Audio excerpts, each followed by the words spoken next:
शिव और मैया पार्वती विवाह करके कैलाश पर्वत पर आए। ये जगत के माता पिता हैं। इनके श्रृंगार का वर्णन गोस्वामी तुलसीदास जी ने नहीं किया। कुछ दिनों के बाद पुरुषार्थ कार्तिकेय महाराज का जन्म हुआ, जिन कार्तिकेय के द्वारा असुर तारकासुर मारा गया। फिर उसके बाद भगवान गणेश का आविर्भाव हुआ। भगवान गणेश माता पिता के बहुत बड़े भक्त हुए और इसीलिए सब देवताओं में पूज्य उन्हें माना गया। तो जो माता पिता के अभी भी सेवा करते हैं वह समाज में पूज्य होता है, इसलिए माता पिता को वह सेवा करना चाहिए। कथा यहाँ पर विराम दे दी गई। अब भरद्वाज जी कथा श्रवण कर रहे हैं और याज्ञवल्क्य जी कथा सुना रहे हैं। भगवान शिव की चर्चा 3 दिन से चल रही है और प्रश्न है भरद्वाज जी का कि राम कवन प्रभु पूछो तो ही। प्रश्न है कि ये राम कौन है। सुधी श्रोतागण ध्यान देंगे जो पहले से कथा श्रवण कर रहे हैं। प्रश्न यही है कि राम कौन है। कहिए बुझाए कृपा निधि मोहि, हमको बुझा करके कहिए। लेकिन उन्होंने पूछा राम कौन है और याज्ञवल्क्य जी भगवान शिव की कथा सुना रहे हैं 3 दिन से। और सुनाते सुनाते चुप हो गए। तो भरद्वाज ने कहा, आँख खोला देखा ये तो चुप है। कहा महाराज चुप क्यों हो गए, कथा तो सुनाओ। तो याज्ञवल्क्य जी ने कहा, भरद्वाज तुम यह नहीं पूछोगे कि मैंने ये विषयांतर क्यों किया। आपका प्रश्न है राम कौन है और मैं शिव चरित्र सुना रहा हूँ, ये विषयांतर क्यों किया। कथा श्रोता जो होता है वो विषयांतर नहीं होता। सुधी श्रोता जो है वो कथा पर ध्यान देते हैं। कथा अच्छी लगती है, कथा पर ध्यान देते हैं, उसका रस आगे पीछे मिलते रहता है।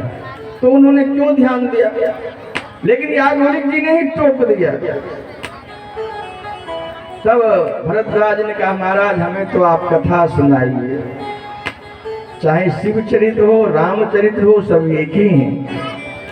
तब उन्होंने कहा, याज्ञवल्क्य जी ने कहा कि देखो मैंने इसलिए विषयांतर किया। शंभु चरित सुनी सरस सुहावा, भरद्वाज मुनि अति सुख पावा। भरद्वाज जी को बहुत सुख मिल रहा है कथा से। और याज्ञवल्क्य जी बीच में चुप हो गए। तो उन्होंने कहा, महाराज हमारी तो लालसा और बढ़ रही है। बहु लालसा कथा पर बाधी, नैनन नीरो रोमा बलि ठाढ़ी।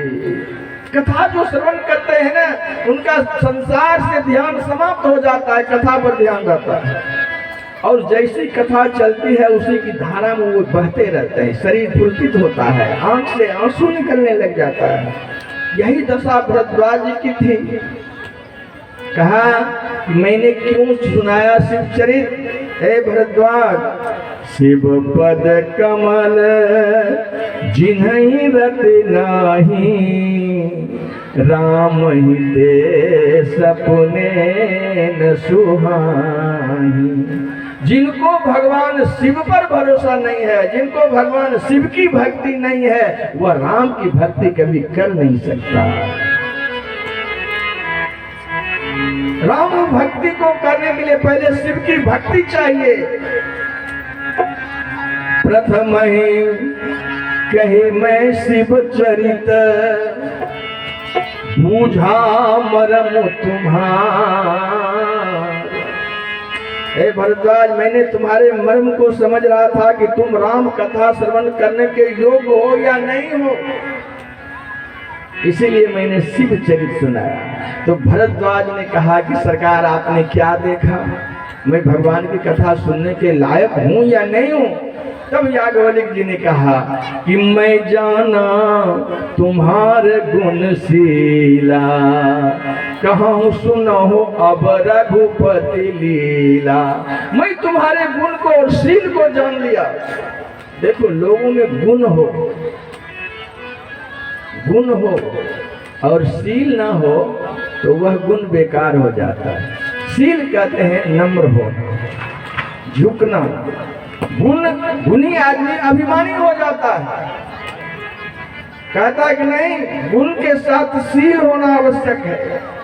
याज्ञवल्क्य जी ने कहा मैं जाना तुम्हारे गुणशीला, कहाँ सुनो अब रघुपति लीला। अब मैं रघुपति का चरित्र सुनाता हूँ, श्रवण करो। और फिर शंकर भगवान के कथा पर ही वह ले गए। भरद्वाज, एक बार भगवान शिव कैलाश पर्वत पर बैठे हुए थे। कुंद इंद्र गौर शरीरा, भगवान शिव का शरीर कैसा है? कहा कुंद इंदु गौर शरीरा, जैसे कुंद चंद्रमा इंदु पुष्प का जो सफेदीपन होता है वैसा होता है। एक श्लोक हम लोग कहते हैं आरती में, कर्पूर गौरम करुणाय अवतारम। भगवान कैसे है? कहा उनका कपूर की तरह गौर वर्ण है। कर्पूर गौरम करुणाय अवतारम, वो करुणा के अवतार हैं। ऐसे ही भगवान आराम से बैठे, जटा मुकुट सुर सरित सिर, जटा मुकुट है और गंगा की धारा उनके सिर से धीरे धीरे बह रही है। उनके नेत्र विशाल है, नीलकंठ है, लावण्य निधि है और होठों पर मंद मंद मुस्कुराहट है। शंकर भगवान प्रसन्न चित्त में बैठे हुए हैं। अब जरा ध्यान देना कि दाम्पत्य जीवन को कैसे जीना चाहिए, शंकर भगवान से सीख लो। शंकर भगवान प्रसन्न मुद्रा में बैठे हुए हैं और उसी समय मैया पार्वती समझ गई कि पार्वती भल अवसर जानी। भल अवसर, उन्होंने देखा कि हमारे पति अभी प्रसन्न मुद्रा में हैं, अब जो कुछ पूछूंगी, जो कुछ मांगूंगी निश्चित मिलेगा। इससे सीख क्या मिलता है कि कोई भी पत्नी को पति से कुछ चाहिए होता है, कुछ मांग है, तो जिस समय पति प्रसन्न मुद्रा में रहे उस समय तुम मांग के देखो, सब कुछ मिल जाएगा। अब बेचारा कहीं से खट करके आया, नौकरी करके आया, दफ्तर में न जाने किस किस से बातें हुई, कोई व्यापार करके लौटा, दिन भर ग्राहकों से वार्तालाप करता रहा, कोई किसान खेत से लौटा और मिजाज गर्म है, घर आया, ना अपने चाय पूछा ना पानी पूछा और कह दिया ए जी हमको फोन आया, अभी जल्दी मैके जाना है, 1000 रुपया जल्दी दो। तो उसका माथा और गर्म होगा, तुमको कुछ एक फूटी कौड़ी भी नहीं मिलेगी। किस समय मांगना चाहिए? जिस समय पति प्रसन्न मुद्रा में हो। पार्वती भले अवसर जानी, अवसर देखा और गई शंभु महिमा तो भवानी। शंकर भगवान के पास मैया पार्वती गई। आज भगवान शंकर प्रसन्न मुद्रा में थे, बैठी शिव समीप हर्षाई, भगवान शिव के समीप बैठी और भगवान शिव ने क्या किया? अरे आओ प्रिय, उधर नहीं, अब आओ मेरे वामंग में बैठ जाओ। जानी प्रिया आदर रत किन्ना, वाम भाग हर आसन दिन्हा। भगवान शंकर ने वामा अंग में आसन दिया। देखो, जो गोद उनका छूट गया था, शंकर सन्मुख आसन दिन्हा, वही सती को उस जन्म में बाएं भाग से उठा के सामने में बैठाया और वही पार्वती के रूप में फिर वो आसन अपने बाएं भाग में दिया है। मैया बहुत प्रसन्न है। देखो, इसीलिए कहते हैं कि घबराना नहीं चाहिए। लोग छोटी छोटी बातें को लेकर के पति पत्नी में लड़ जाता है, झगड़ जाता है, और उस विरोध को और मजबूत कर लेता है। उसको त्याग देना चाहिए, भरोसा रखना चाहिए। मैया पार्वती की तरह करते रहोगे अगर धीरे धीरे तो मिल जाएगा वो सजन धीरे धीरे। इसलिए भजन करते रहो, थोड़ा थोड़ा भजन करोगे तो वो आसन आपको मिल जाएगा। जो करते रहोगे भजन धीरे धीरे तो मिल जाएगा ओ सजन धीरे धीरे। जो करते रहोगे भजन धीरे धीरे तो मिल जाएगा ओ सजन धीरे धीरे।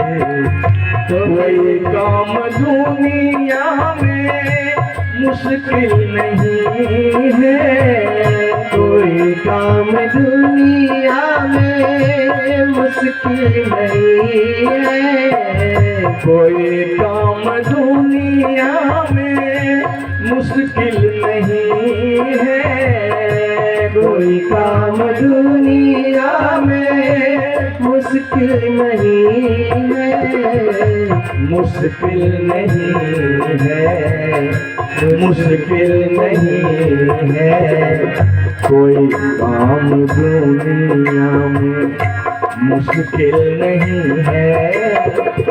जो करते रहोगे जतन धीरे धीरे, जो करते रहोगे जतन धीरे धीरे, जब करते रहोगे भजन धीरे धीरे तो मिल जाएगा ओ सजन धीरे धीरे, तो मिल जाएगा ओ सजन धीरे धीरे।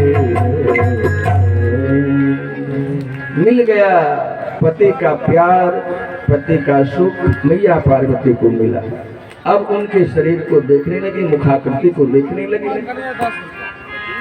ऊपर की ओर जब मैया पार्वती देखती है भगवान शिव के चेहरे को, तो क्या देखती है कि उनके शीश पर एक दूसरी स्त्री बैठी हुई है। कोई भी पत्नी चाहेगा कि हमारे पति के शीश पर कोई दूसरी स्त्री बैठे? मैया पार्वती जी ने देखा भगवान शिव के शीश पर गंगा बैठी है। मैया क्रोध नहीं करते, वह सोचती है कि क्यों ना हम अपने बराबर में बुला ले। सो मैया पार्वती कहती है बहन गंगा ऐसा करो ना, हम बाएं भाग में तुम दाहिने अंग में बैठ जाओ, बराबर का दर्जा तो दो, तुम शीश पर बैठी हुई हो। तो गंगा बोली नहीं, भगवान शिव ने मुझे शीश पर बिठाया है, मैं नीचे नहीं उतरूंगी। भगवान शिव ने ही मुझे शीश पर बिठाया है। अच्छा, शीश पर किसको बिठाया जाता है? जो अति प्रिय हो, जैसे बच्चे को उठा करके शीश पर उठा लेते हैं, जो अति प्रिय होता है उसको लोग शीश पर चढ़ा लेते हैं। क्या कारण है भगवान शिव ने शीश पर बिठा लिया गंगा को? तो मैया पार्वती सोचने लगी, कहा ओहो गंगा में तो गुण ही गुण है, इसीलिए भगवान शिव ने शीश पर बिठाया है। गंगा में क्या गुण है? कहा गंगा में पहला गुण है कि ये समता का प्रतीक है। गंगा में कोई भेद नहीं है, कोई छुआछूत नहीं है, ऊंच नीच का ख्याल नहीं है। छोटा जीव बड़ा जीव जो भी आवे छक्कर करके स्नान करे, जल पिए, सबको सुख प्रदान करते हैं माता गंगा, कोई भेदभाव नहीं। पहला गुण। दूसरा, जिस प्रदेश ये गई है उस प्रदेश को पवित्र कर दिया। उत्तराखंड से निकली, उत्तर प्रदेश होते हुए, बिहार होते हुए बंगाल की खाड़ी में ये 4 प्रदेश को पवित्र किया है माता गंगा ने। और जहाँ जहाँ गंगा की घाट है वहाँ वहाँ तीर्थ बन गया है, तीर्थ स्थल बन गया है। इतना ही नहीं, उस गंगा के जल से दोनों तरफ फसल लोग उगाते हैं, सारे जीव जंतु आनंद लेते हैं उस जल का, जल से। तो गंगा ने गुनी गुनी, तो मैया पार्वती सोचने लगी कि मैं क्या भगवान शिव से मांगू कि मेरा भी दर्जा ऊंचा हो जाए, गंगा की तरह मेरा भी दर्जा ऊंचा हो जाए। तो मैया पार्वती हाथ जोड़ कर करके कहती है भोलेनाथ से कि कथा जो सकल लोक हितकारी, कथा जो सकल लोक हितकारी, सोई पूछन चाहत कुमारी, सोई पूछन चाहत कुमारी। हे प्रभु मुझे कथा सुनाइए। कथा क्यों मांगा, अब जरा ध्यान देना। वो तो और भी वस्तु मांग सकती थी मैया पार्वती, लेकिन पार्वती ने क्या मांग लिया? भगवान शिव से कथा मांगती है कि हमें कथा सुनाओ। आजकल के पत्नी पति का जेब टटोलती है और कथा भला कौन पूछती है कि कथा सुनाओ। मैया पार्वती कथा क्यों मांगती है? कथा जो सकल लोक हितकारी,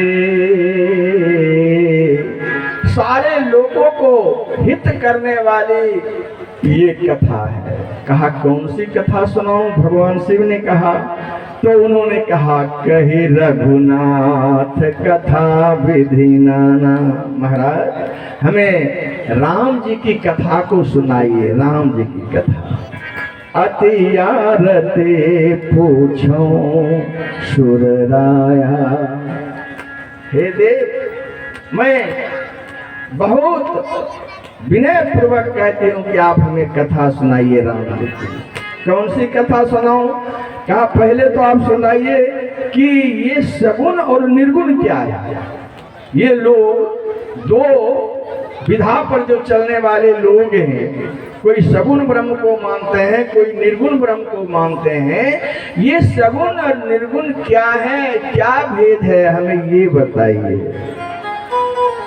प्रथम जो कारण कहूँ विचारी, निर्गुण ब्रह्म सगुण बपुधारे। और महाराज दूसरा यह सुनाइए कि भगवान का अवतार क्यों होता है, और जब भगवान का अवतार हुआ तो उनकी बाल लीला सुनाइए, फिर बड़े हुए तो विवाह लीला सुनाइए, फिर जंगल गए तो वन लीला सुनाइए। प्रभु जंगल से जब लौटे राजगद्दी पर बैठे तो राज लीला भी सुनाइए। इतना नहीं प्रभु, इस राजगद्दी पर 13,000 वर्षों तक राज किया, और राज करके जब भगवान अपने लोक को जाने लगे तो महाराज आश्चर्य का काम किया। क्या आश्चर्य का काम किया? कहा प्रजा सहित रघुवंश मणि किनी गमने निज धाम। प्रजा सहित वह अपने धाम को चले गए, सब प्रजा को भी ले गए। ये आश्चर्य की बात। ये सारी की सारी एक सांस में प्रश्न मैया पार्वती ने कर दिया। और प्रभु ये हमको समझाइए कि यही राम है कि कोई और राम है। शंकर भगवान ने तो पहले धन्यवाद दिया कि ये कथा के बारे में पूछी। ये सारे, ये अपने लिए नहीं, सारे लोगों को हित करने वाली कथा पूछी है, इसलिए शंकर भगवान ने धन्यवाद दिया। जब पत्नी से अच्छा काम हो, अच्छी बातें निकले, तो पति को भी धन्यवाद देना चाहिए। शंकर भगवान ने दिया है, धन धन गिरिराज कुमारी, धन धन गिरिराज कुमारी, तुम समान नहीं को बचाए, तुम समान नहीं को बचाए। हे देवी तुम्हारे जैसा कोई उपकारी नहीं हो सकता। धन्य है तुमने राम कथा पूछी। शंकर भगवान ने धन्यवाद तो दिया, लेकिन ये जो कहा ना कि ये वही राम है, दशरथ के पुत्र राम, तुम जो कहा राम को आना, यही श्रुति गाव धरहि मुनि ध्यान। ये प्रश्न हमको अच्छा नहीं लगा। यद्यपि मोहवश कहे भवानी पार्वती, तुमने मोहवश यह प्रश्न किया है कि वही दशरथ के पुत्र राम है। तो भगवान शंकर के कितने मुख हैं? भगवान शंकर के 5 मुख हैं। इसलिए शंकर भगवान को कहते हैं पंचानन। और उनके बेटे कार्तिक जी हैं, उनके 6 मुख हैं, इसलिए उनको कहते हैं खड़ानन। आनंद मतलब मूर्ख, पंच मतलब पंचानन। शंकर भगवान आज 5 मुख से बोल उठे। पहला मुख से क्या कहा? रघुकुल मणि मम स्वामी सोई, कहीं शिव नाय उमाथ, कहीं शिव नाय उमाथ। भगवान शिव ने वही रघुनाथ जी हैं, दूसरा कोई नहीं है। रघुकुल मणि है, वही मेरे स्वामी शंकर भगवान ने कहा। और दूसरे मुख से कहा कि पार्वती सबकर परम प्रकाशक जोई, राम अनादि अवधपति सोई। वही अवधपति भगवान राम ही है, दूसरा नहीं। सोई सोई कह के 5 बार कहा। और तीसरे बार उन्होंने कहा कि बंदो बाल रूप सोई राम, जिस बाल रूप की मैं वंदना करता हूँ वही राम है। और चौथे मुंह से कहा कि जासु कृपा से ब्रह्म की जाई, गिरजा सोई कृपाल रघुराई। हे गिरजा वही कृपाल रघुराई है, दूसरा कोई नहीं है। और 5वें बार कहा उन्होंने कि सोई दशरथ सुत भगत हित कौशलपति भगवान, वही दशरथ के पुत्र राम है, दूसरा कोई नहीं। 5 बार 5 मुख से भगवान शिव ने कहा।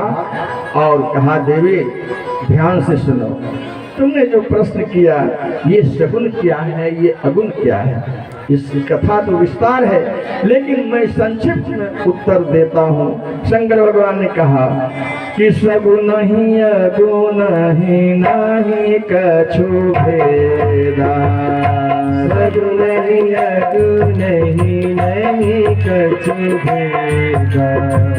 गावहि मुनि पुराण बुध वेदा, गावहि मुनि पुराण बुध वेदा।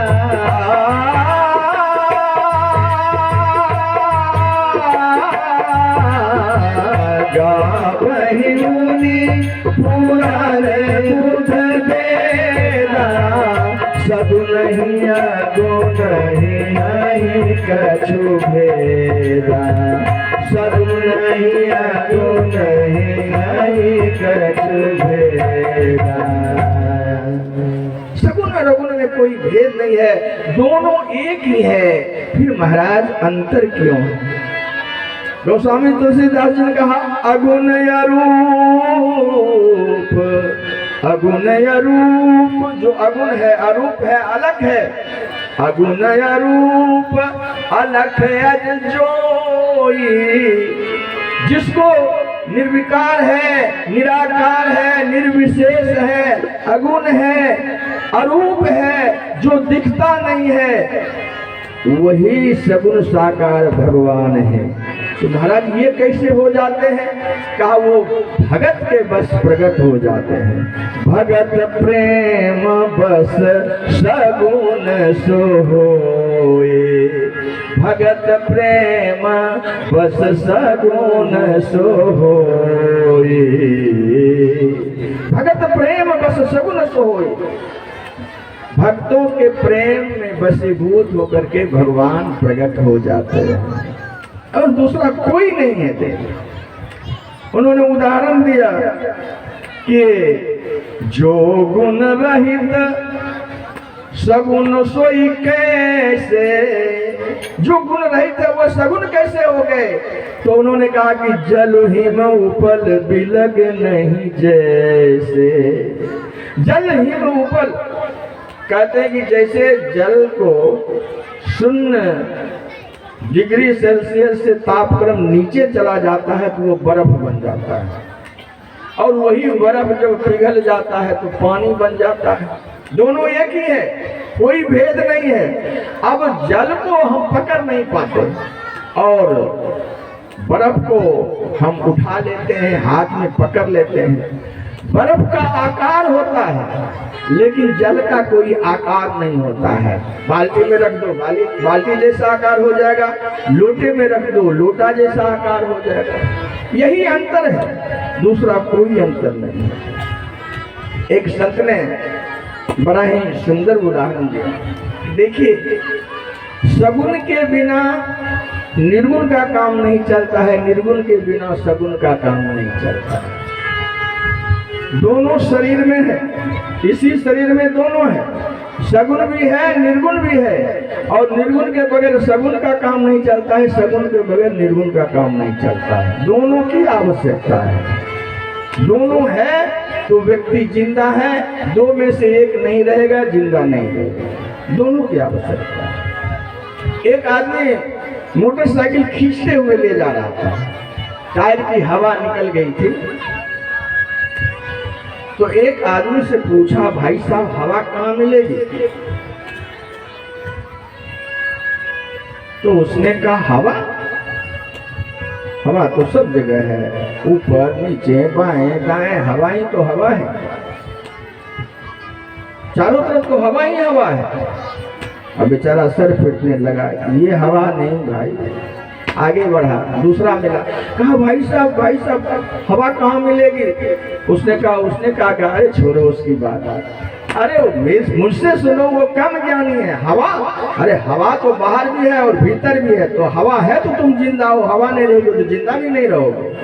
भीतर भी हवा है, बाहर भी हवा है, हवा कहाँ नहीं है? अब बताओ इस हवा से काम चलेगा?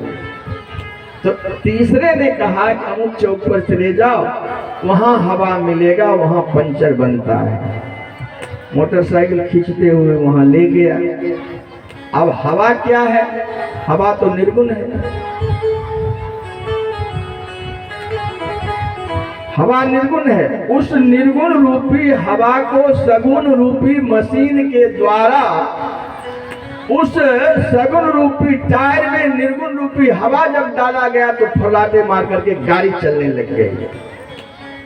बगैर सगुन का काम चला नहीं चलता, बगैर सगुन का काम निर्गुण का नहीं चलता, निर्गुण का काम सगुन के बगैर नहीं चलता। तो भगवान प्रकट कैसे होते, वो सगुन कैसे हो जाते निर्गुण से? का वो भगत के प्रेम के बसीभूत होकर के वो प्रकट हो जाता है। इसी तरह से एक बार अकबर ने बीरबल से प्रश्न किया, बीरबल बताओ तुम्हारा कैसा भगवान है कि जब भक्तों की विपत्ति आती है तो दौड़े दौड़े चला आता है।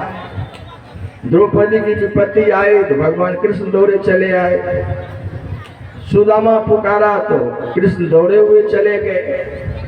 ये तुम्हारा कैसा भगवान है? कोई उनका पार्षद वगैरह नहीं है। हम खुदा को देखो, हमारा खुदा कभी नहीं जाता है।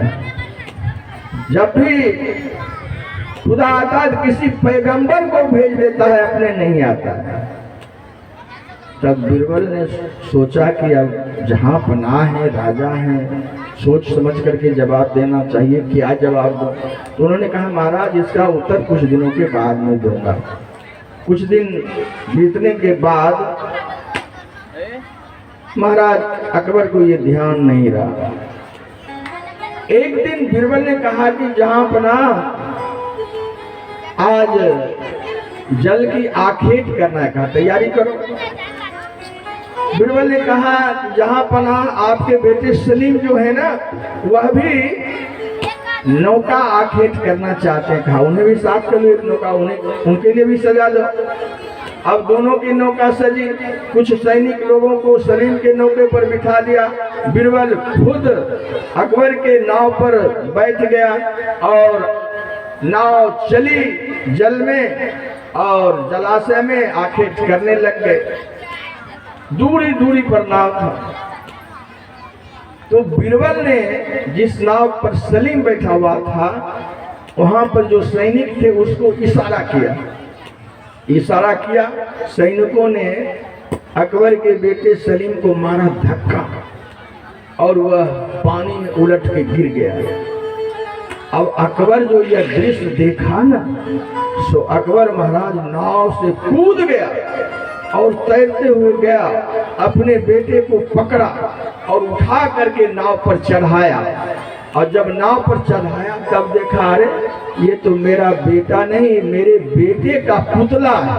ठीक सलीम के जैसा बना कर करके बैठाया गया था कि मेरे बेटा का पुतला है। तो अकबर ने कहा कि हे बीरबल, ये क्या मजाक? तो बीरबल ने कहा, सरकार ये मजाक नहीं, आपके प्रश्नों का जवाब है। मेरे प्रश्नों का जवाब? कहा हाँ। मैं सरकार आपसे पूछता हूँ कि आप क्यों नाव पर से कूद गए? आप तो जहां पनाह हैं, राजा हैं, आप किसी को भी आदेश देते, हमको बोलते, जान पर खेल करके आपके बेटे को बचाने के लिए हम कूद जाते, इतने सारे सैनिक थे, आपने किसी को हुक्म नहीं फरमाया और खुद कूद गए। अकबर ने कहा, बीरबल क्या बताऊं, जैसे मैं देखा कि मेरा बेटा पानी में गिर गया, वो डूब जाएगा, मुझे कुछ याद नहीं रहा और मैं अपने बेटे को बचाने के लिए कूद गया। तो बीरबल ने कहा, सरकार यही बात हमारे भगवान में है कि जब भक्तों पर विपत्ति आती है तो जय और विजय पार्षद को आदेश नहीं देते, वो भगवान स्वयं ही भक्तों को बचाने के लिए दौड़ करके प्रकट हो जाते हैं। चलिए बोलिए श्याम रामचंद्र की जय है।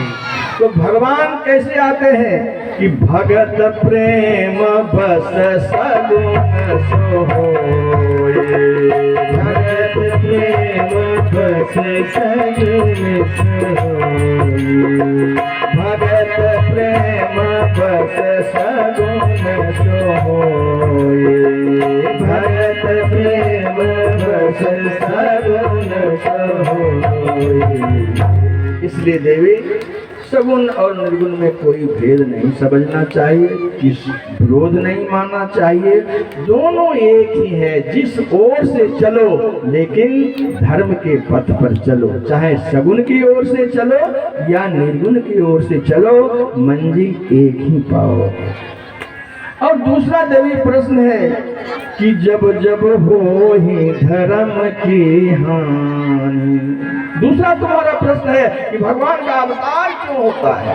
का अवतार लेने का तो प्रयोजन यही है कि जब धर्म की गलानी होने लगती है तो भगवान का अवतार होना निश्चित हो जाता है।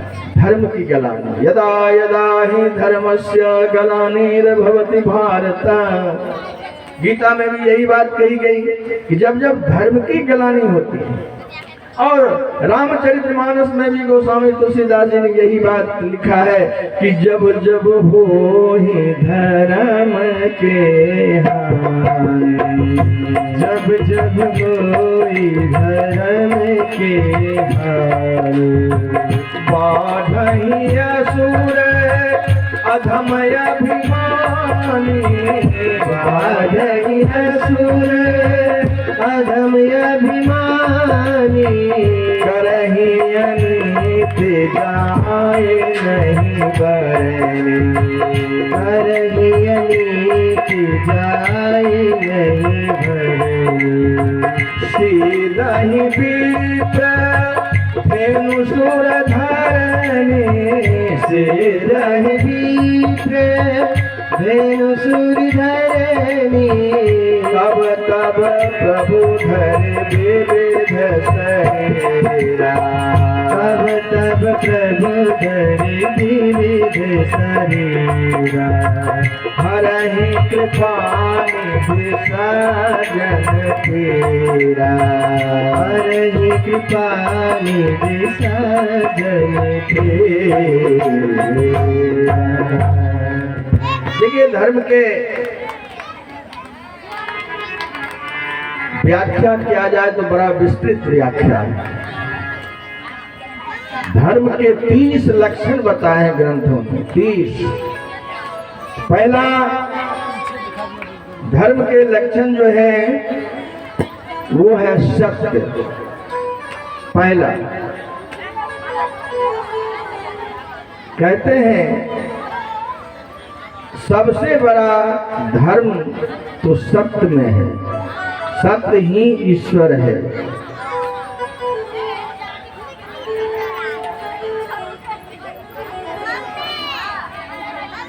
आगम निगम पुराण बखाना सारे ग्रंथ बता रहे हैं धर्मन दूसर सत्य समाना। सत्य से बढ़कर के दूसरा कोई धर्म है ही नहीं। और 30वां लक्षण में आया है धर्म में कि समर्पण हो जाना, समर्पण हो जाना। लेकिन ये कौन सा धर्म की गलानी होती है, हानि होती है जो भगवान को अवतार लेना पड़ता है? एकदम बिल्कुल सरल सी बात है। जब घर घर में जब धर्म की गलानी होने लगती है, ह्रास होने लगता है, तब भगवान से रहा नहीं जाता। घर घर में गलानी क्या? आप इसी बात से समझ लीजिए। माँ नहीं मातु पिता नहीं देवा, साधुन सन करवा वही सेवा, जिनके यह चरण भवानी, ते जान हो निश्चर सब प्राणी। जब माता पिता को लोग नहीं मानता है, गलानी होने लगती है। अच्छा देखो, सबका अपना अपना धर्म है। जब सब आदमी जानते हो कि माता पिता की सेवा करना चाहिए, गुरु जी को प्रणाम करना चाहिए, ये सब कहते हैं, सत्य बोलना चाहिए, सब कहते हैं, लेकिन लोग मानते नहीं, पालन करते नहीं। एक माई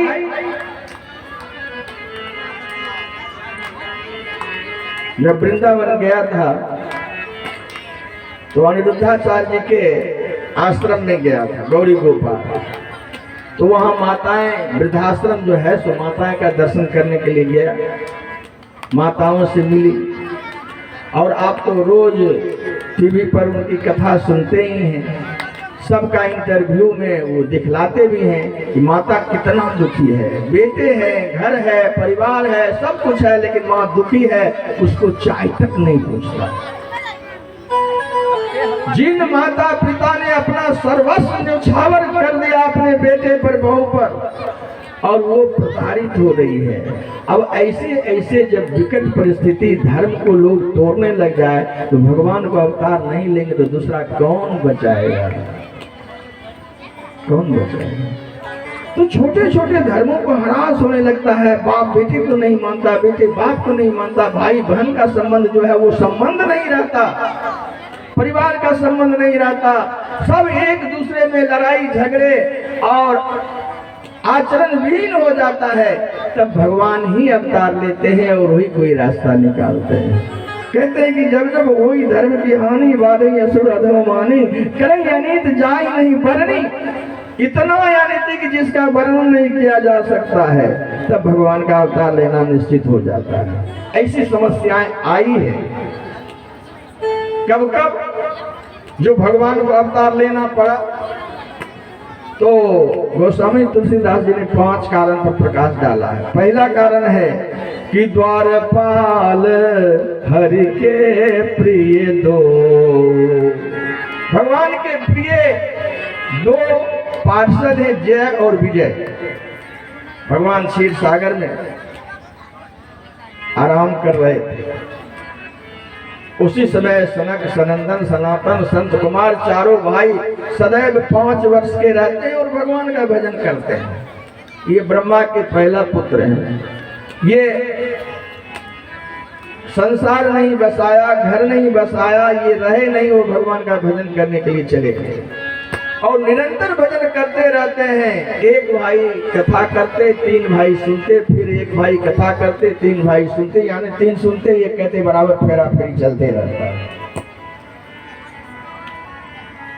और सदैव वह 5 वर्ष के ही रहते हैं, उससे ज्यादा उम्र भी उनकी नहीं होती। तो वो चले गए भगवान का दर्शन करने के लिए। तो जय और विजय ने रास्ता रोक लिया और कहा कि भाई अभी आपको दर्शन नहीं होगा, क्योंकि भगवान अभी आराम कर रहे हैं। तो भक्तों ने सोचा कि भक्त के लिए तो भगवान सदैव खड़े रहते हैं। मंदिर में जाते हो भगवान राम कृष्ण हरदम खड़े मिलते हैं, वो प्रतीक्षा करते हैं कौन पुकार देगा, हम दौड़ के उसके पास चले जाएंगे। तो भगवान तो भक्त से मिलने के लिए खड़े रहते हैं और तुम खड़े हो आराम करते हैं। सो महाराज को क्रोध आ गया, उन्होंने श्राप दे दिया, जाओ तुम दोनों राक्षस हो जाओ। एक जन्म नहीं, तुम 7 जन्म तक राक्षस रहेगा। अब महाराज संत कुमारों ने, ब्रह्म कुमारों ने जब श्राप दे दिया तो भगवान के कानों में आवाज पड़ी, आहा मेरे जय विजय पार्षद को श्राप दे दिए। अब भगवान बाहर आए और उन्होंने कहा, हे ब्राह्मण कुमार, आपने इन्हें तो श्राप दे दिया, ये तो हमारी सेवा में लीन रहते हैं, कुछ सुधार करो। तो उन्होंने कहा कि प्रभु अब तो जो मैं श्राप दे दिया उसे लेगा ही, लेकिन अगर ये आपसे बैर करेगा तो 3 जन्मों में ही उधार पा लेगा, और अगर ये आपसे भक्ति करेगा तो इसको 7 जन्म लग जाएगा। तो जय और विजय ने कहा कि चलो अब हम इनसे बैर ही करेंगे। तो बैर 3 जन्मों तक किया। कौन कौन सा जन्म? कहा कि त्रेता, सबसे पहले द्वापर युग में हिरण्याक्ष और हिरण्यकश्यपु, वही जय और विजय, एक भाई हिरण्याक्ष और उसी के भाई हिरण्यकश्यपु बने। और त्रेता युग में एक भाई रावण और एक भाई कुंभकर्ण बने। और वही द्वापर युग में शिशुपाल और दंत वक्र बने। तो भगवान ने भी उसके उद्धार के लिए 4 अवतार धारण किया है। सूअर का अवतार लेकर के हिरण्याक्ष को मार करके उद्धार किया, और नरसिंह का रूप लेकर करके हिरण्यकश्यपु का उद्धार किया, और भगवान राम का अवतार लेकर के रावण और कुंभकर्ण का उद्धार किया, और कृष्ण का रूप लेकर के दंतवक्र और शिशुपाल को उद्धार किया है। तो भगवान ने भी कहा कि हम इसके उद्धार के लिए 4 अवतार लेंगे, और भगवान ने 4 अवतार लेकर करके इस श्राप को दूर किया है। पहला श्राप का कारण यही है, और दूसरे श्राप का जो कारण है भगवान अवतार लेने का, वह भी साप के ही कारण हुआ है। और बड़ा ही सुंदर प्रसंग है। एक कल्प सुर देखी दुखारे, एक कल्प सुर देखी दुखारे, समर जलांधर सन सब हारे, समर जलंधर सन सब हारे।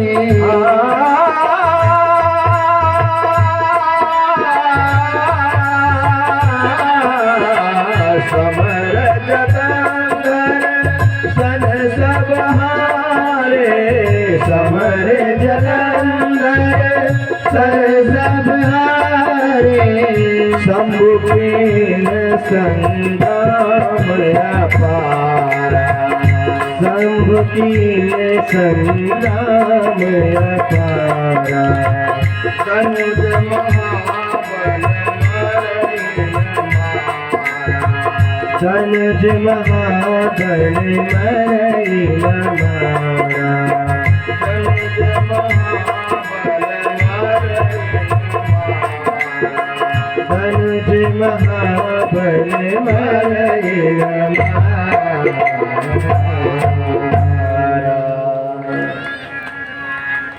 एक बार एक कल्प की कथा है। जलंधर नाम का राक्षस हुआ था, बड़ा ही प्रतापी और बड़ा ही दुष्ट, बड़ा बली था। सभी देवताओं को जीत करके उनके लोग परलोक को जीत लिया था। सब देवताओं को निष्कासित कर करके वो पहाड़ के कंदराओं में भेज दिया। अब सब देवता मिल करके शंकर भगवान के पास पहुंचे। शंकर भगवान भी युद्ध करने के लिए गए उस जलंधर से, लेकिन शंकर भगवान भी हार हार के चले आते थे। धनुज महाबल मरहि न मारा, वो मरता ही नहीं था। अब ये कथा 4 जगह चल रही है। कहाँ कहाँ? नीलगिरी पर्वत पर काकभूषुंडी जी कथा कर रहे हैं, गुरु जी श्रवण कर रहे हैं। हिमालय पर भगवान शंकर कथा कर रहे हैं, मैया पार्वती श्रवण कर रही है। और प्रयागराज में भरद्वाज जी कथा श्रवण कर रहे हैं, याज्ञवल्क्य जी कथा कर रहे हैं। तो शंकर भगवान मैया पार्वती को कथा सुना रहे थे। तो मैया पार्वती को जब कथा सुना रहे थे और उन्होंने कहा कि देवी शंभु किन्न संग्राम अपारा, मैंने भी युद्ध में गया लेकिन धनुज महाबल मरई न मारा। तो मैया पार्वती पूछ दी, भोलेनाथ आप ते कालों के काल महाकाल हो और संहार के देवता हो, फिर भी आपसे नहीं मरा। आखिर राज क्या है?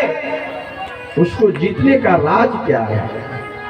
तब शंकर भगवान ने कहा, देवी पार्वती राज और कुछ भी नहीं, कारण सिर्फ तुम हो, तुम। अब मैया पार्वती चौंक गई। मैया पार्वती कहने लगी, भोलेनाथ आप हम पर क्यों लांछना लगा रहे हो?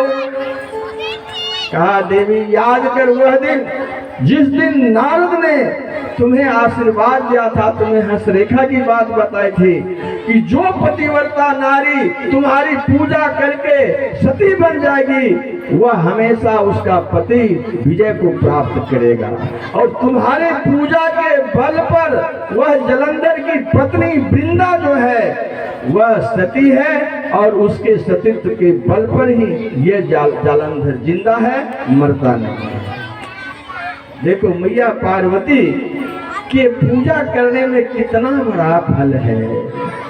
हमेशा अपने पति को अमर बनाए रख सकती हो, ये शक्ति मैया पार्वती की पूजा में है। तब मैया पार्वती ने कहा, तो प्रभु मरा कैसे? तब शंकर भगवान ने कहा कि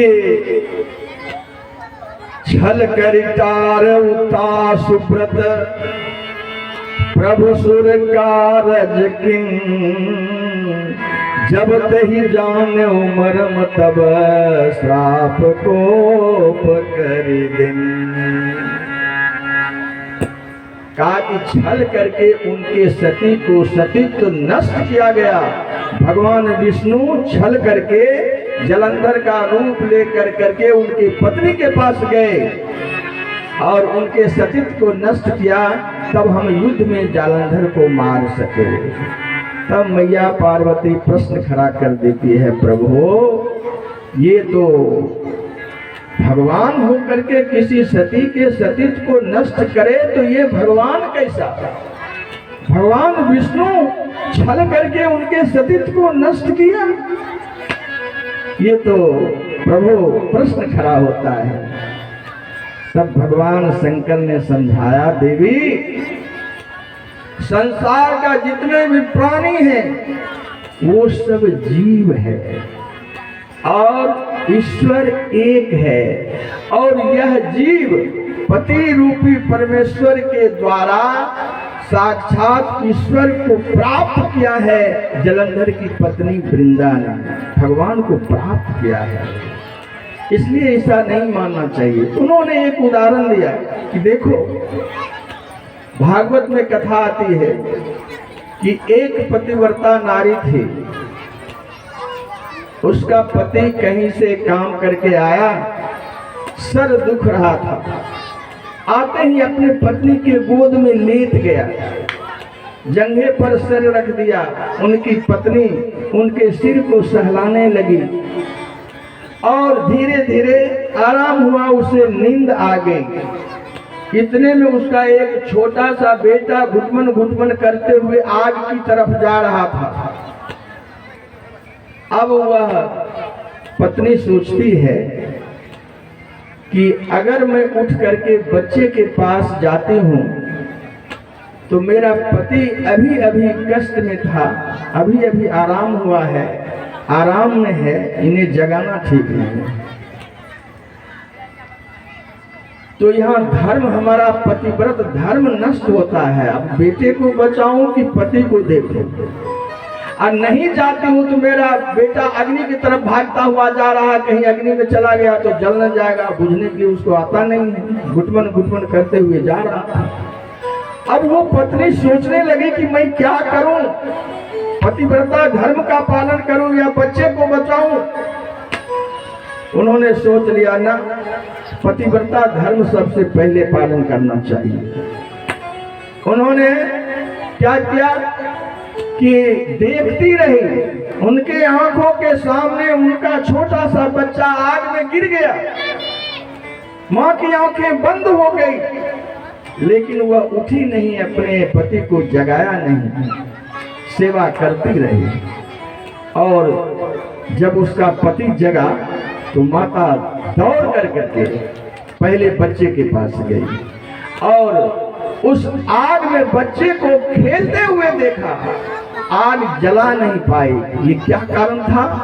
उनके माता का पतिव्रता धर्म का प्रभाव था, उसके बच्चे को आग भी नहीं जला सके।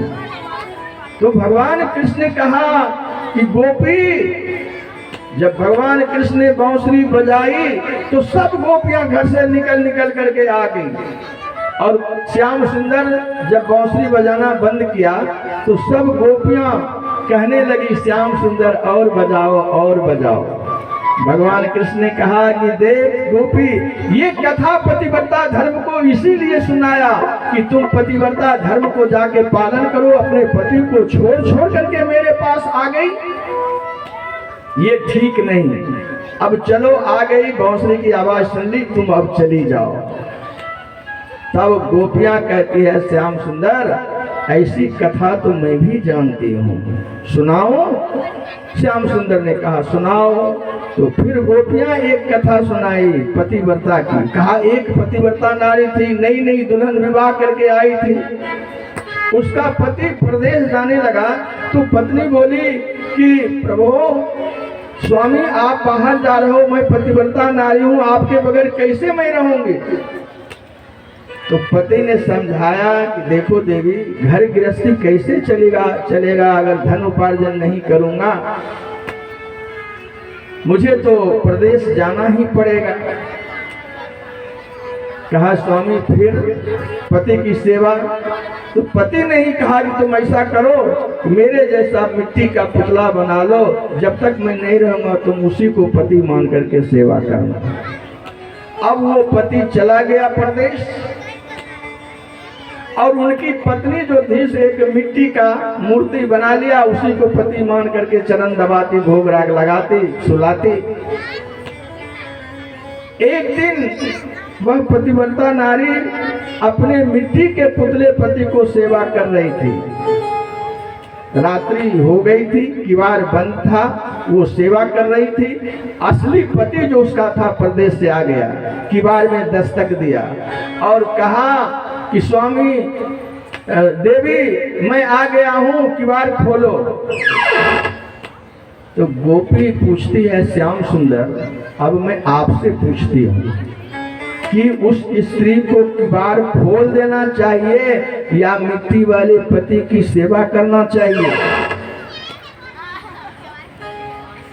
उन्होंने कहा भगवान कृष्ण ने कहा कि अरे देवी, जब असली पति आ गया तो मिट्टी वाले पति को सेवा करने से क्या लाभ है, उठ करके किवाड़ खोल देना चाहिए। सब गोपियां ताली बजाई, कहा वाह श्याम सुंदर, आपने बहुत सुंदर जवाब दिया, बहुत सुंदर जवाब दिया। गोपी कहती है, हे श्याम सुंदर, ये संसार वाले पति तो मिट्टी के पुतले हैं, असली पति तो आप हो। जब आपको पा लिया तो अब नकली पति के पास क्यों भेजते हो? मैं तो आपको छोड़ कर करके नहीं जाऊं। असली पति तो भगवान है, असली पति ईश्वर है। ये जीव जो है पत्नी है और ईश्वर भगवान है, पति है, पति परमेश्वर है। इसलिए ऐसे समझाया और कहा कि देवी, उन्होंने जब भगवान विष्णु को भक्ति किया तो छल करके उसे अंगीकार किया है।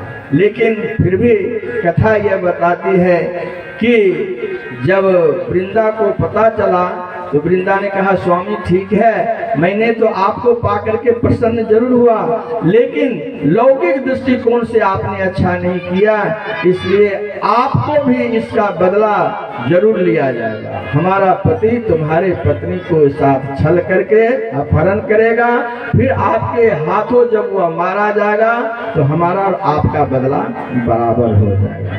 इसीलिए उन्हीं के श्राप देने पर तहाँ जलंधर रावण भयो, अरनहति राम परम पद दयो। वही जलंधर रावण बना और भगवान राम की पत्नी सीता को अपहरण किया। जहाँ भगवान के हाथों उस जलंधर जो रावण बना था वह मारा गया और उद्धार हुआ। एक कारण भगवान को अवतार लेने का ये श्राप है जो वृंदा ने श्राप दिया था। एक जन्म कर कारण ये एक जन्म कर कारण ये जय लगी राम धरी नर देहा, जय लगी राम धरे नरी देहा, जय लगी राम धरी नर देहा, जय लगी राम धरे नरी देहा। एक जन्म कर कारण एक जन्म कर कारण ये दूसरा कारण, दोनों श्राप के कारण ही भगवान को अवतार लेना पड़ा है। और तीसरा कारण है जो भगवान नारद ने ही श्राप दे दिया। तीसरा जन्म पर गोस्वामी तुलसीदास जी प्रकाश डालते हुए कहते हैं कि नारद श्राप दिन एक बारा, नारद श्राप दिन एक बारा, कलप कहते ही लगी अवतारा, कलप कहते ही लगी अवतारा। गिरजा चकित भई सुनि बानी, नारद विष्णु भगत को जानी, नारद विष्णु भगत को जानी। तीसरा जो कारण है वो नारद जी ने श्राप दे दिया। नारद जी ने श्राप दे दिया। सो मैया पार्वती जो कथा श्रवण कर रहे थे उन्होंने कहा कि प्रभु भोलेनाथ, आखिर नारद बाबा ने श्राप क्यों दिया? नारद जी तो हमारे गुरु हैं। गिरजा चकित भई सुनि बानी, नारद विष्णु भगत पुनि ज्ञानी। नारद भगवान विष्णु के भगत है और ज्ञानी है और फिर भी वो श्राप दे दिए, आखिर क्यों? उनके तो गुरु हैं, उन्होंने कह दिया क्या अपराध रमापति किन्ना, आखिर क्या कारण हो गया, कौन सा अपराध बन गया नारद जी से, भगवान राम से, जो नारद जी को श्राप देना पड़ गया। कारण कवन श्राप मुनि दीन्हा, काय अपराध रमापति कीन्हा। यह प्रसंग मोहि कहूँ पुरारे, मुनि मन मोह आचरज भारे। महाराज यह प्रसंग आप हमें सुनाइए। सुनाने लगे। भगवान शिव ने कहा कि देवी, एक बार नारद जी गिरी गुहा की ओर घूम रहे थे। पर्वता खंड जब आप घूमने के लिए जाओगे तो बड़ा ही रमणीक और पवित्र स्थान होता है, पवित्र होता है। नारद जी भी पर्वता खंड में चले गए, बड़ा एक उसमें गुफा मिला, बड़ा ही सुंदर और पवित्र। तो एकांत, जब संत लोग को एकांत जगह मिलता है तो मन करता है कि थोड़ा यहाँ ध्यान कर लें, भजन कर लें। सो नारद जी वहां बैठ करके भजन करने लगे, ध्यान किया। नारद जी ध्यान कर रहे थे, उनकी समाधि लग गई। नारद जी को श्राप है कि वह 4 घड़ी से ज्यादा टिक नहीं सकते कहीं, लेकिन उनको आज श्राप भी बाधित हो गया, ध्यान लग गया। सो महाराज इंद्र भगवान डर गए कि नारद बाबा को क्या हो गया है, ये समाधिस्थ हो गए, कहीं इन्हें इंद्र का आसन का लोभ तो नहीं हो गया है, इंद्रासन का लोभ तो नहीं हो गया। सो उन्होंने काम को भेजा कि काम जाओ, अब ऐसी समस्या में तुम ही हमारी रक्षा कर सकते हो, इन्हें काम से जगाओ। अब काम गया और काम जा कर करके मुनि गति देखी सुरेश डराना, काम ही बोली किन्ह सन्माना। सम्मान पूर्वक काम को भेजा। अब काम ने कहा कि महाराज आप महात्मा के पास मुझे भेज रहे हो, वो तो भगवान का ध्यान कर रहे हैं, संत हैं, महात्मा हैं। कहा कि नहीं, यही तपस्वी लोग जो है ना तो बड़े बड़े पद को प्राप्त कर लेते हैं, हो सकता है मेरा ये इंद्रासन का लोभ ना हो जाए, इसीलिए उसे काम से जगा, उसको ध्यान से भंग करो, ध्यान से जगाओ। कहा ठीक है महाराज, आप कहते हो तो मैं जाता हूं। कामदेव महाराज गए और उन्होंने क्या किया, चली सुहावन त्रिविध बयारे। अब 3 रंग की हवा चली, शीतल मंद सुगंध। शीतल मंद सुगंध, शीतल हवा चल रही थी, मंद मंद हवा बह रही थी, सुगंधित हवा थी। और वहां रंभादिक को ले गया था, सुंदर सुंदर अप्सरा को ले गया, वहां सब नृत्य करने लगे, सुंदर सुंदर गायन, सुंदर सुंदर संगीत होने लग गया। लेकिन नारद बाबा की आंखें नहीं खुली। कामदेव अपना भर बहुत प्रयास किया, काम कला कछु मुनहीन व्यापी, लेकिन काम का प्रभाव जब नारद जी पर नहीं पड़ा तो कामदेव घबराया कि काम का प्रभाव शंकर भगवान ऐसे व्यक्ति पर पड़ गया, क्रोध में आकर के उसने मुझे जला दिए। लेकिन ये नारद बाबा ऐसे जिन पर काम का कोई प्रभाव ही नहीं पड़ रहा है। अब वो चिंतित हो गए कि मैं क्या करूं। नाय चरण सिर आय सुपाए। फिर उन्होंने क्या किया कि भगवान नारद जी के चरणों में, जो भगवान में लीन थे, नारद जी के चरणों में गिर गया और हाथ जोड़ करके प्रशंसा करने लगे। कहते हैं कि जो बड़े बड़े काम नहीं हो पाते हैं वह काम प्रशंसा करने से काम सुलभ हो जाता है।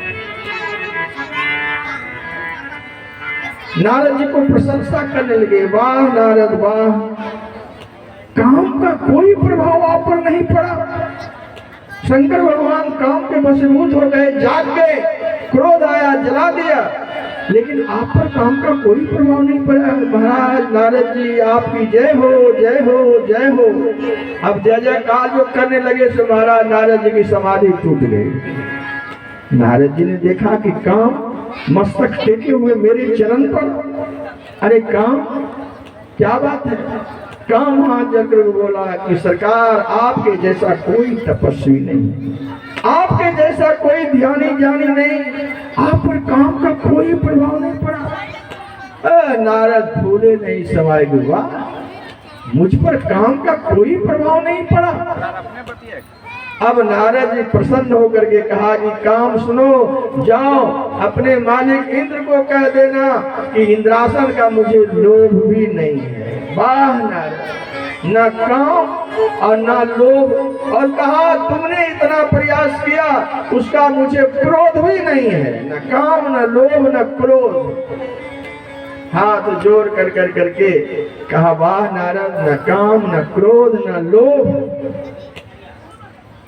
ऐसा कह करके बार बार प्रणाम करते हुए, और काम जो था वह काम चला गया। अब नारद जी जब वहां से उठे तो नारद जी सोचने लगे कि अब मैं क्या करूं। अब तो मैंने काम पर विजय प्राप्त कर लिया, क्रोध पर विजय प्राप्त कर लिया, लोभ पर विजय प्राप्त कर लिया। तो जब व्यक्ति ऊंचा उठता है ना, तो वह खोजता है कि मेरे टक्कर का आदमी कौन है, उसको दिखलाऊं जाकर के, हम तुमसे कम नहीं है। नारद जी को लगा एक तो शंकर भगवान ही है, दूसरा है कौन। शंकर भगवान ने ही काम पर विजय प्राप्त किया था, क्रोध में जला दिया, लेकिन हमें तो क्रोध भी नहीं आया। चलो शंकर भगवान को ही पहले सुनाते हैं यह खबर। तब नारद गबने शिव पाए, तब नारद गबने शिव पाए, जिता काम यह मिति मन माहे, जिता काम यह मिति मन माहे, मार चरित शंकर ही सुनाए, मार चरित शंकर ही सुनाए।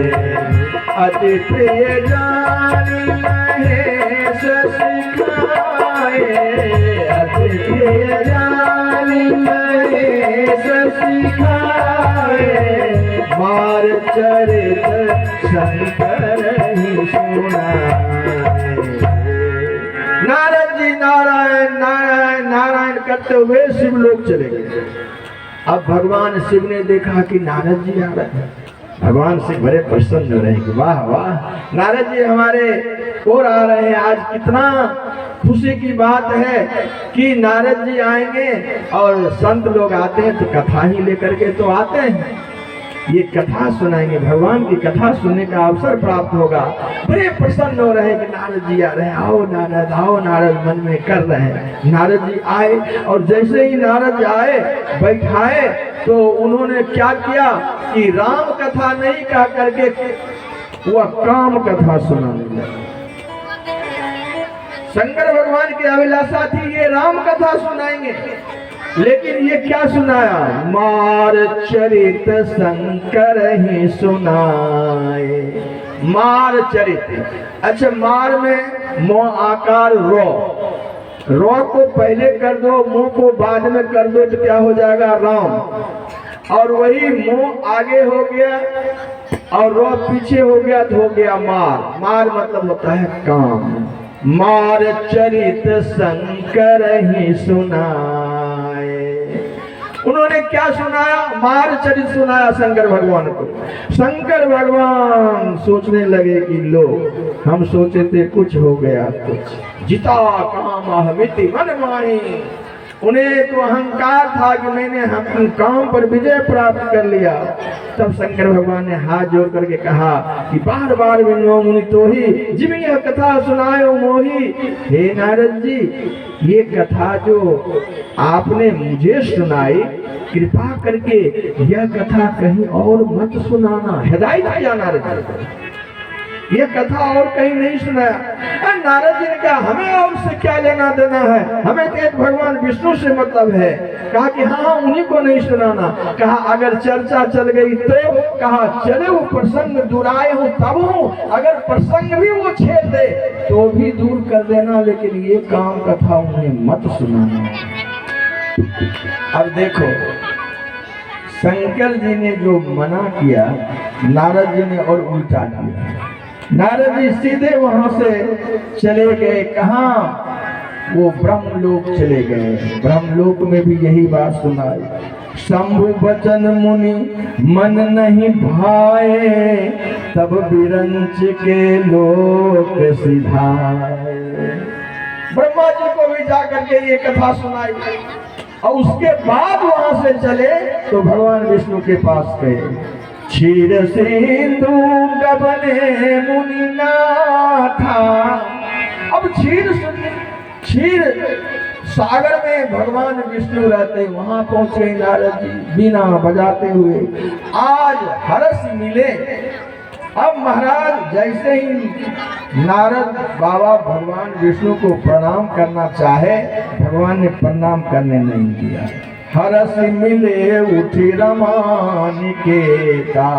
हर्षित होकर के भगवान विष्णु ने नारद जी के हाथ को पकड़ लिया, प्रणाम नहीं करने दिया। और जो नारद जी नीचे में बैठते थे, नारद जी को नीचे नहीं बैठने दिया, अपने आसन पर आकर के बिठा दिया। ऋषियों के साथ आसन पर बैठ गए। अब आसन पर तो बैठ गए तो नारद जी को और अभिमान हो गया। नारद जी सोचने लगे, वाह, आज तो मुझे प्रणाम भी नहीं करने दी, नीचे भी नहीं बैठने दी, एक आसन पर बैठाया। अब लगता है कि भगवान वाला दर्जा हमें भी मिलने लग गया। आजकल भी लोग जब प्रतिष्ठा प्राप्त कर लेते हैं, जब ऊंचा पद प्राप्त कर लेते हैं, लोग जब सम्मान देने लगता है, जय जयकार करने लगता है, तो वो लोग भी सोचते हैं कि अब मैं भगवान से कम नहीं हूँ, वह भी भगवान का आने लगता है। और जबकि परिणाम कितना बुरा निकलता है। इसलिए भगवान बनने का कभी कोशिश मत करना। नारद जी को लगा कि अब तो हम भगवान के बराबर में हो गए हैं। हर्ष मिले उठी रमानिकेता, बैठे आसन ऋषि समेता। फिर भगवान विष्णु ने कहा कि बोले भी हंसी चराचर राया। हे महाराज, आप तो सब जगह घूमते फिरते रहते हो, लेकिन आज बहुत दिनों के बाद मुझसे मिले हो। इतने दिनों से कहाँ थे? बस अवसर मिल गया नारद जी को अपनी बड़प्पन सुनाने का। नारद जी ने कहा, प्रभु क्या बताऊं, अरे हिमगिरी की ओर गए, एक सुंदर गुफा मिल गया महाराज, क्या बताऊं, आपका ध्यान करने लगा सो ध्यान लग गया। अच्छा, फिर क्या हुआ? कहा महाराज उसके बाद तो काम आया और काम अपना प्रभाव जमाया, लेकिन मुझ पर कोई प्रभाव नहीं पड़ा। अच्छा, कोई प्रभाव नहीं पड़ा? बिल्कुल नहीं प्रभाव पड़ा सरकार, आपकी सब कृपा है। अति प्रचंड रघुपति के माया, जिन मोह यस को जग जाया। तो स्वामी तुलसीदास जी कहते हैं कि अति प्रचंड रघुपति की माया, ऐसे रघुपति की माया है जो जब नारद जी को भी मोह के बंधन में डाल दिया, तो और पावन जीव को क्या कहना, क्या कहना। जिन मोह यस को जग जाया, रूख बदन करी बचन मृदु। भीतर से सोच ले कि देखो ये नारद को क्या हो गया है, नारद जैसे ज्ञानी, नारद जैसे संत, नारद जैसे रात दिन भजन करने वाला, आज नारद जी को क्या हो गया है? भीतर से बहुत रूखापन लग रहा है भगवान को। फिर भी मृदु वचन बोले श्री भगवान। वह हंसते हुए मुस्कुराते हुए मीठा मीठा वचन बोलते हैं, कहते, हे नारद, तुमरे सुमिरन ते मिटहि मोह मार मदमान। अरे भगवान की छोड़ो, अब तो कोई नारद नारद नारद नारद नाम रटे जपे तो उसका भी मोह मद मार मान सब समाप्त हो जाएगा। अच्छा, खूब और बड़ाई कर दिए। माता लक्ष्मी कहती है कि प्रभु आप समझाने के बगैर और उसको रोग बढ़ा रहे हैं। भगवान विष्णु कहा कि देवी, शंकर भगवान ने इनको दवाई दी थी, शंकर भगवान ने मना किया था, लेकिन इन्होंने नहीं माना। और जब नहीं माना तो ये रोग बढ़ गया। अब यह रोग बिना ऑपरेशन का नहीं ठीक होगा, दवा उवा से कैप्सूल से बंद होने वाला नहीं। इसलिए थोड़ा रोग को बढ़ाना पड़ेगा, जब ऑपरेशन ही करना है। और बढ़ा दिए लोग। नारद कहे वो सहित अभिमाना।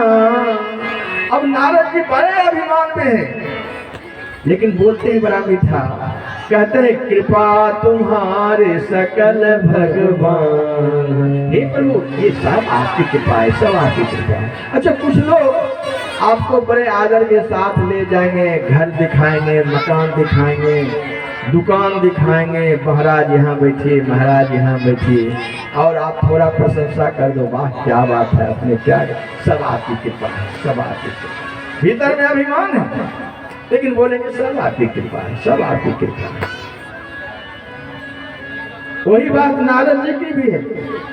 नारद जी भी कह रहे हैं, भीतर अभिमान है और कहते महाराज सब आपकी कृपा है, सब आपकी कृपा है। सुनु मुनि मोह होई मन ताके, ज्ञान विराग हृदय नहीं जाके। अच्छा देखिए कितना मार्मिक बात, इतना मार्मिक बात कह रहे हैं कि हे मुनि, मोह उसी को होगा जिसके मन में ज्ञान विराग हृदय में नहीं होगा। इतना पर भी तो नारद जी को समझ जाना चाहिए, लेकिन अभिमान के मद में ज्ञान की बातें उसे नहीं लगती है। उन्होंने कहा कि ज्ञान विराग हृदय नहीं जाके, जिनके हृदय में ज्ञान और वैराग नहीं है उसी को मोह। आप महाराज ज्ञानी है, वैरागी है। नारद जी को ये सारी बातें कही तो भी नारद कहे सहित अभिमाना, कृपा तुम्हारी सकल भगवाना, हे करुणा निधान, सब आपकी कृपा से हो। तब भगवान को लगा कि उड़ अंकर गर्भ तरु भारी। इनके हृदय में गर्व का, अहंकार का अंकुरन प्रस्फुटित हो रहा है।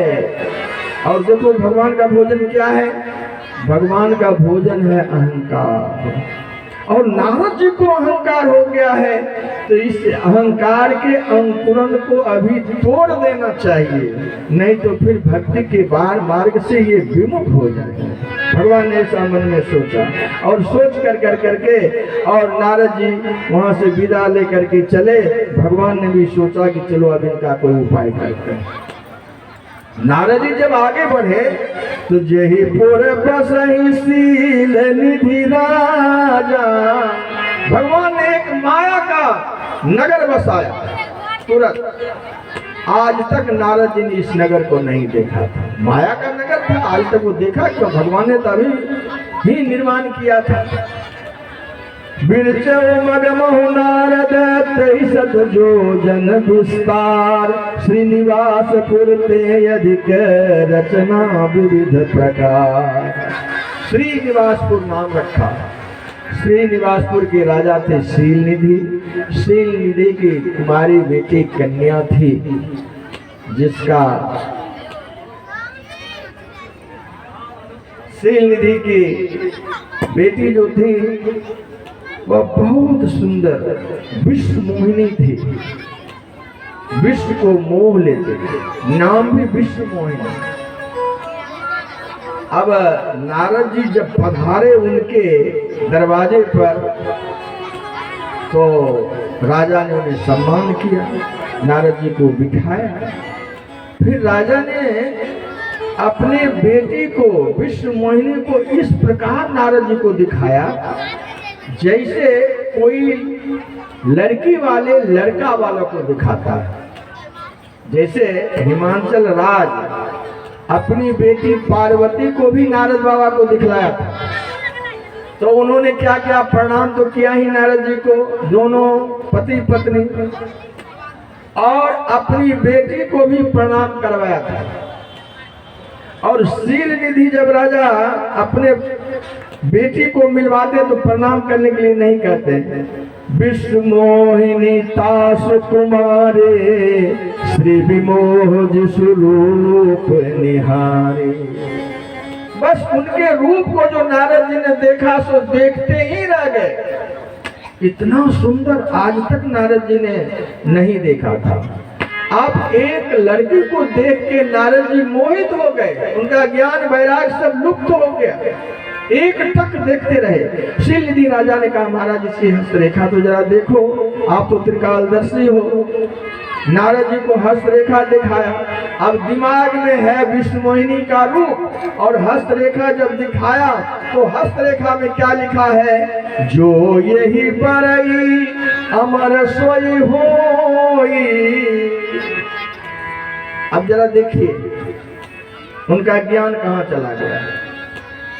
देखी रूप मुनि बिरति बिसारे, उनके रूप को देख करके उनका ज्ञान वैराग जो था वो बिसर गया, समाप्त हो गया, और उन्होंने उल्टा अर्थ समझ लिया, जो यही बरई अमर सोई होई। इसका अर्थ देखो, नारद जी समझते हैं कि ये लड़की जिसको वरण करेगी वो अमर हो जाएगा, लेकिन यहाँ लिखा हो क्या है कि जो यही बरई अमर सोई होई, वो अमर होगा उसको ये वरण करेगी, जो अमर होगा उसको ये वरण करेगी। जो यही बरई अमर सोई होई, ये लड़की उसी को वरण करेगी जो अमर होगा। और नारद जी को ये लग रहा है कि लड़की जिसको वरण कर लेगी वो अमर हो जाएगा, यही अंतर हो गया है। अब नारद जी को लगा कि अब यह भजन करने में फायदा नहीं, अब तो इससे विवाह करने में फायदा। नारद जी सोचने लगे कि अब इस लड़की से हम विवाह कैसे करेंगे, और सुंदर लड़की को सुंदर वर चाहिए, सुंदर लड़का चाहिए, और मैं तो बूढ़ा हूँ, महात्मा हूँ, लेकिन इस लड़की को हम प्राप्त कैसे करें। तो नारद जी को दिमाग में आया कि अच्छा चलो, हमारे सबसे बड़ा हितैषी तो भगवान ही है, दूसरा है कौन, दूसरा है कौन, वह भगवान के पास ही दौड़े। अच्छा, एक बात बड़ा रहस्य का है,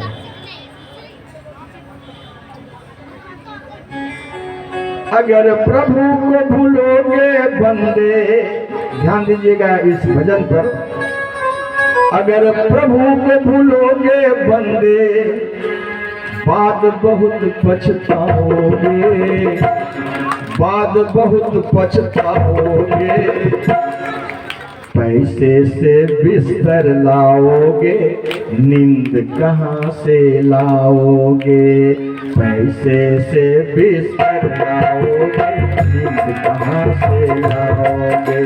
प्रभु को अगर भूलोगे बंदे, प्रभु को अगर भूलोगे बंदे बाद बहुत पछताओगे, बाद बहुत पछताओगे, पैसे से बिस्तर लाओगे नींद कहाँ से लाओगे, पैसे से बिस्तर लाओगे नींद कहाँ से लाओगे। ये दुनिया वाले जब पैसे कमा लेते हैं, जब महल बना लेते हैं, सब कुछ तो बन गया, लेकिन बेचारे को नींद नहीं आ रही, रात दिन चिंता में डूबे हैं, ये काम ये कैसे, वो कैसे। खान पान भी सुंदर नहीं हो पाता है, क्या हो गया, तो बीपी बढ़ा हुआ है, डायबिटीज है, महाराज शुगर है, अब खाना पीना भी उनका साधारण हो गया, नींद भी नहीं आ रही। ये लोगों को भूल है कि हम पैसा बना लेंगे तो हमको सब कुछ मिल जाएगा। नारद बाबा को भी यहाँ अहंकार है और लोगों में भी अहंकार है, लेकिन कभी कहता है पैसे से बिस्तर लाओगे, नींद कहाँ से लाओगे? पैसे से बिस्तर लाओगे, नींद कहाँ से लाओगे? प्रभु को अगर भूलोगे बंदे, प्रभु को अगर भूलोगे बंदे, बाद बहुत पछताओगे, बाद बहुत पछताओगे। पैसे से बिस्तर लाओगे, नींद कहाँ से लाओगे? पैसे से बिस्तर लाओगे, नींद कहाँ से लाओगे?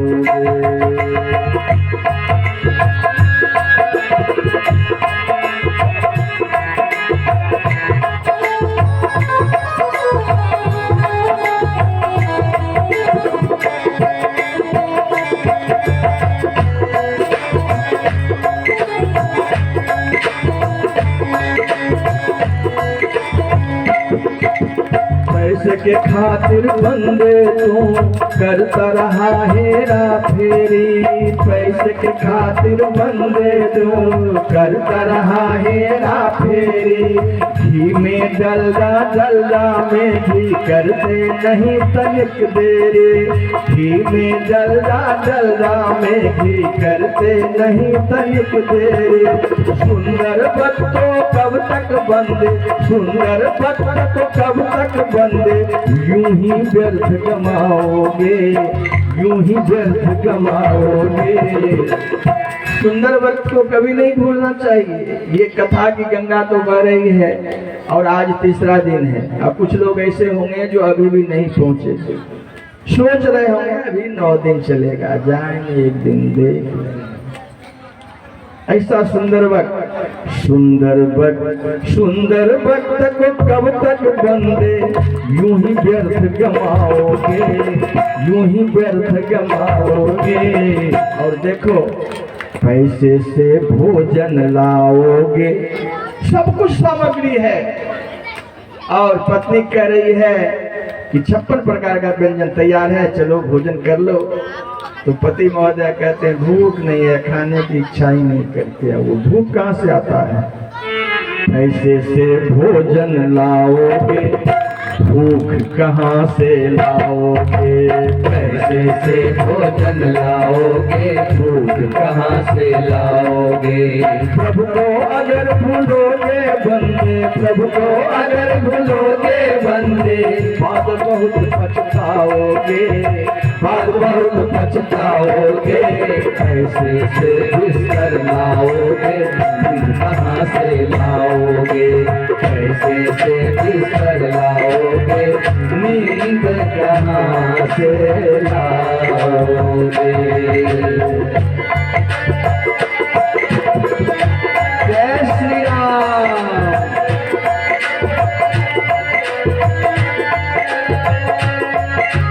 साबुन से मलमल कर बंदे, धोता रहा तुम इस तन को।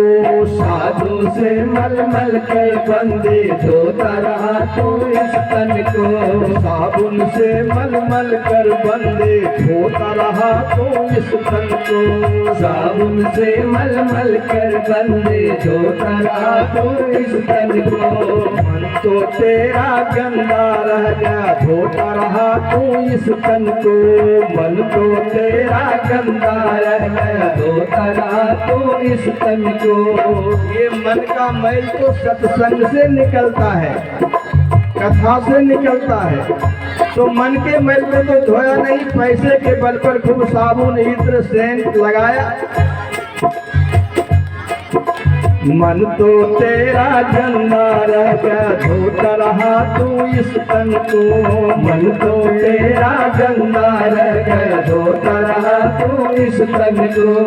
सुंदर तन को कब तक बंदे, सुंदर तन को कब तक बंदे, यूं ही व्यर्थ गमाओगे, यूं ही व्यर्थ गमाओगे। पैसे से गहना लाओगे। देखो, पैसा है तो आप खूब गहना खरीद लोगे, लेकिन जो भगवान ने दिया है वो कहाँ से लाओगे? पैसे से गहना लाओगे, रूप कहाँ से लाओगे? पैसे से गहना लाओगे, रूप कहाँ से लाओगे? पैसे से गहना लाओगे, रूप कहाँ से लाओगे? पैसे से गहना लाओगे, रूप कहाँ से लाओगे? प्रभु को अगर भूलोगे बंदे, प्रभु को अगर भूलोगे बंदे, बात बहुत पछताओगे, बात बहुत पछताओगे। पैसे से बिस्तर लाओगे, नींद कहाँ से लाओगे? पैसे से बिस्तर लाओगे, नींद कहाँ से लाओगे? पैसे से बिस्तर लाओगे, नींद कहाँ से लाओगे? नारद जी की यही दशा हुई है। अभी नारद जी की कथा सुनाऊंगा, लेकिन उसके पूर्व राम सजीवन दास जी आपके समक्ष कुछ शब्द रखेंगे और कल की कथा कहाँ तक जाएगी, क्या क्या होना है, इसके बारे में सूचना देंगे।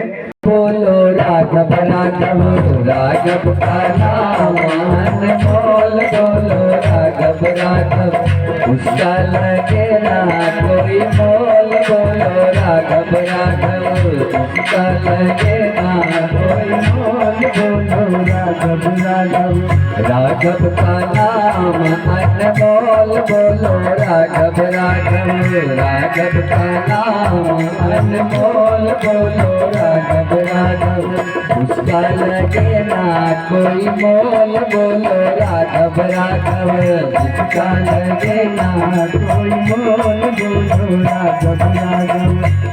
कुछ जगह तो सेवा हमारे निवेदन स्वीकार की और ताली तो बज रही है, लेकिन मुख खुल नहीं रहे। अब पता नहीं फेविकॉल से चिपके हैं कि कैसे चिपके हैं, तो इसलिए थोड़ा मुख को भी खोलिए।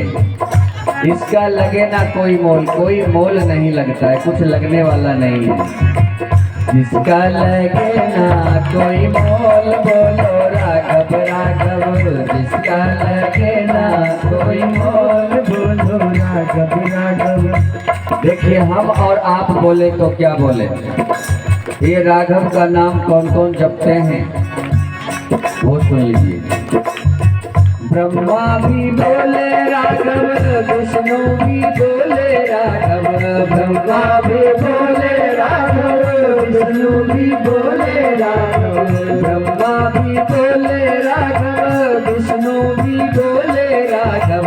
ब्रह्मा भी बोले राघव, विष्णु भी बोले राघव। शंकर की डमरू से आवाज आई राघव राघव। शंकर के डमरू से आवाज आई राघव राघव। राघव का नाम अनमोल। बोलो राघव राघव, राघव का नाम अनमोल। बोलो राघव राघव। सर्दी का प्रवेश कर रहा है, लेकिन अभी उतना सभी जो है हाथ खड़े करके ताली बजाए, तब पता चले जो नहीं बज रहा है। राघव का नाम अनमोल। बोलो राघव राघव, राघव का नाम अनमोल। बोलो राघव राघव, जिसका लगे ना कोई मोल। बोलो राघव राघव, जिसका लगे ना कोई मोल। बोलो राघव राघव। और कौन कौन राघव बोलते हैं? जिस माँ गंगा में एक डुबकी लगाते हैं तो सारे पाप दूर हो जाते हैं। ये पाप दूर करने की शक्ति भी हमारे परमात्मा श्री राम जी से ही मिला है। वो भी राम राम जपती है, तब जाके जो है हमारे और आपके पाप धुलते हैं। अगर हम भी राम राम जपेंगे तो क्या मेरा पाप नहीं धुलेगा? गंगा भी बोले राघव, यमुना भी बोले राघव, गंगा भी बोले राघव, यमुना भी बोले राघव, गंगा भी बोले राघव, यमुना भी बोले राघव, गंगा भी बोले राघव, यमुना भी बोले राघव। सरयू की लहरों से आवाज आई राघव, सरयू की लहरों से आवाज आई राघव, राघव राघव का नाम है बोल बोलो राघव, राघव राघव का नाम है बोल बोलो राघव, राघव राघव राघव राघव राघव राघव राघव राघव राघव राघव राघव राघव राघव राघव। जय जय श्री सीताराम,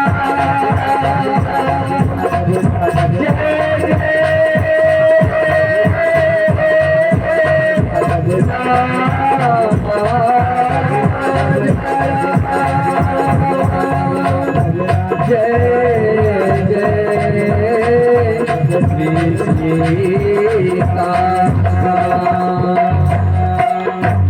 बोलिए रामचंद्र भगवान की जय।